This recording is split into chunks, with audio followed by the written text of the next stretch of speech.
21세기의 키워드로 우리의 역사를 살펴보는 시간입니다. 역사 데자뷰. 오늘도 공간역사연구소 박광일 소장님 나오셨습니다. 안녕하세요. 안녕하세요.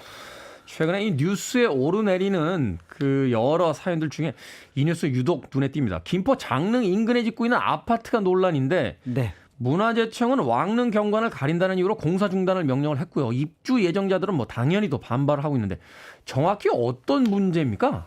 그러니까 문화재청에서 지금 이제 문제를 제기한 부분은요. 장릉 반경 500m 안을 이제 역사 문화 환경 보존 지역이라고 해서 이 지역에는 높이 20m 이상의 건축물을 지을 경우 개별로 심의를 받도록 되어 있습니다. 네. 그런데 이 심의를 받지 않고 건물을 짓게 되면서 결국은 문화재보호법을 이제 위반했다고 보고 있는 거고요. 이제 그 대상은 이제 인천 서구청, 그다음에 이제 건설사 이렇게 보고 있는데요. 말씀하셨던 이 장릉은 현재 사적 202호이기도 하지만 한편으로는 이제 세계유산 조선 왕릉 가운데 하나라는 점에서 이제 많은 사람들이 조금 우려를 하고 있습니다. 무엇보다도 조선 왕릉이 가지고 있는 의미를 유네스코에서 평가를 할 때 유교 문화의 맥락에서 독특하고 의미 있는 장례 전통을 가지고 있다. 그래서 풍수지리의 원리를 적용하여 자연경관을 유지하는 것이 조선 왕릉의 특징 가운데 하나다라고 얘기를 하고 있는데요. 네. 실제로 이 김포의 장릉은 이제 원종의 무덤이거든요. 그래서 원종은 이제 인조의 아버지로 추존된 왕인데요. 그 건너편에 파주의 장릉이 인조의 무덤입니다. 그러니까 처음부터 왕릉을 조성할 때 서로 두 왕릉이 마주보고 그다음에 그 중간에 이제 계양산이 이어지도록 하는 그런 어떤 구조를 가지고 있었는데. 근데 아파트가 그럼 그 가운데로 들어오는 겁니까? 그렇습니다.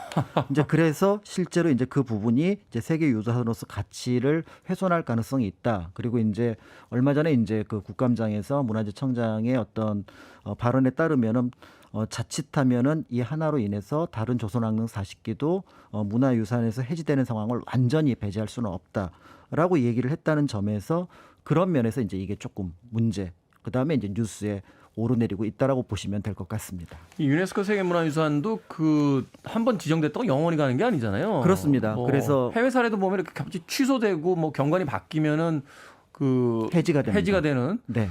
그런 경우도 있는. 근데 이제 하나 궁금한 게 이게 대규모 아파트 공사가 진행이 되는데 이런 사항을 몰랐단 말입니까?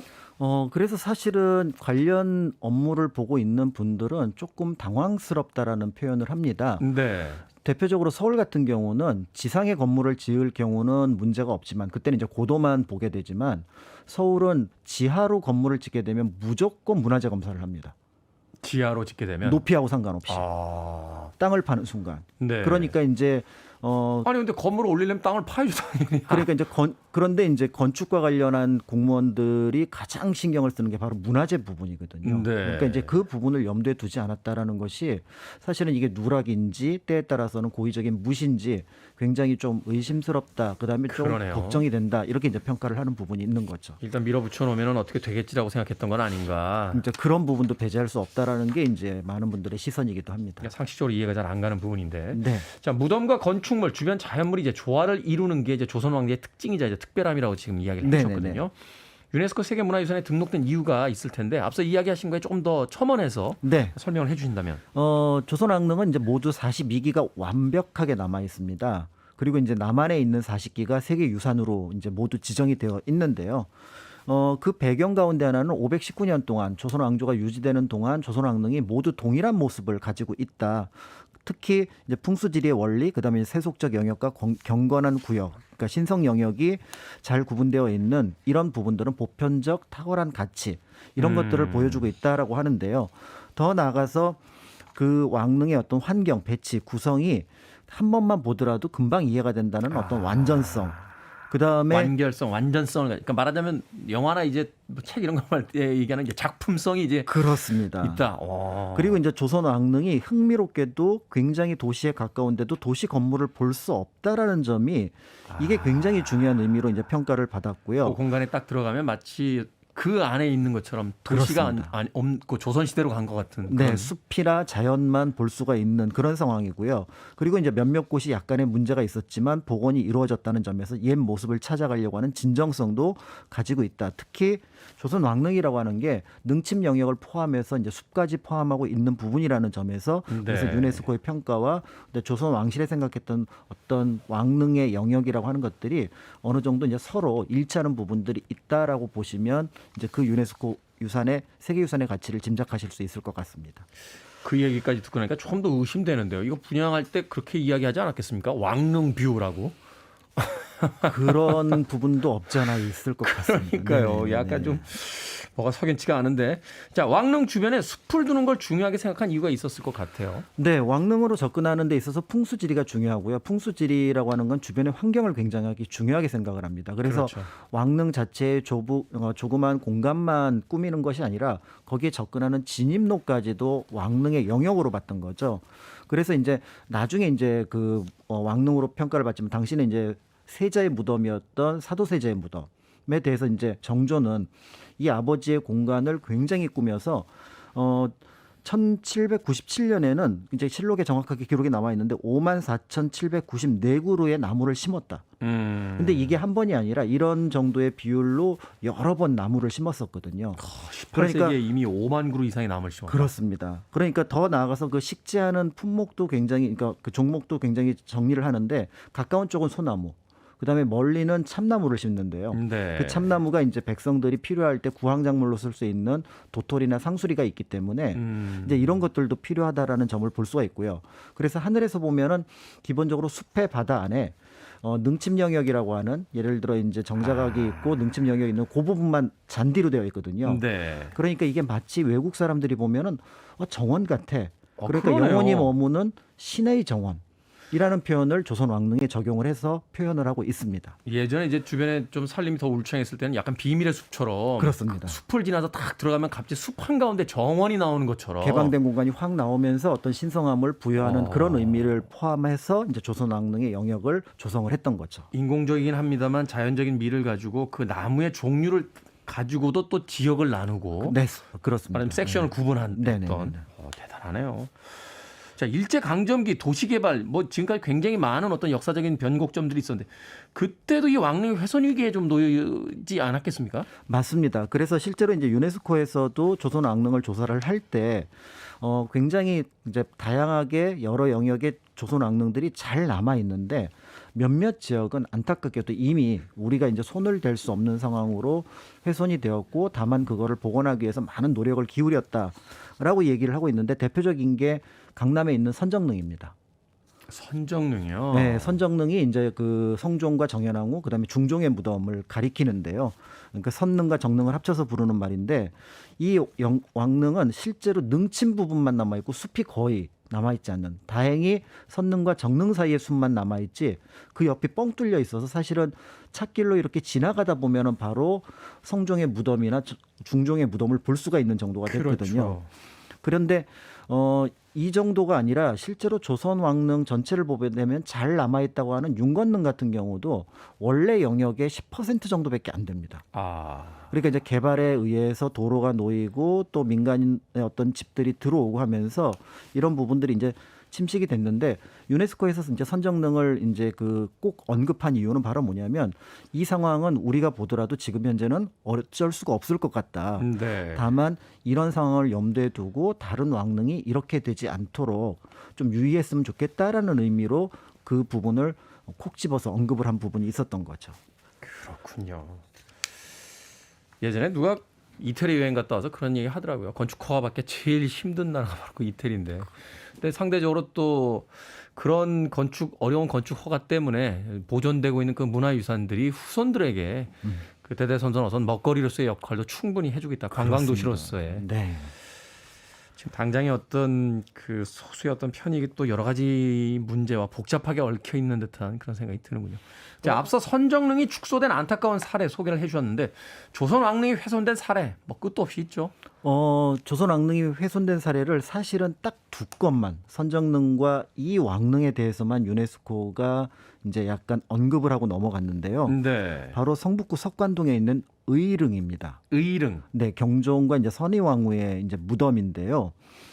이 무덤을 가서 이제 제가 말씀드리는 내용을 듣고 혹시 찾아보시는 분은 이상하다, 잘 남아 있는데 특별히 훼손된 것은 없는데 이렇게 생각을 하실 것 같은데요.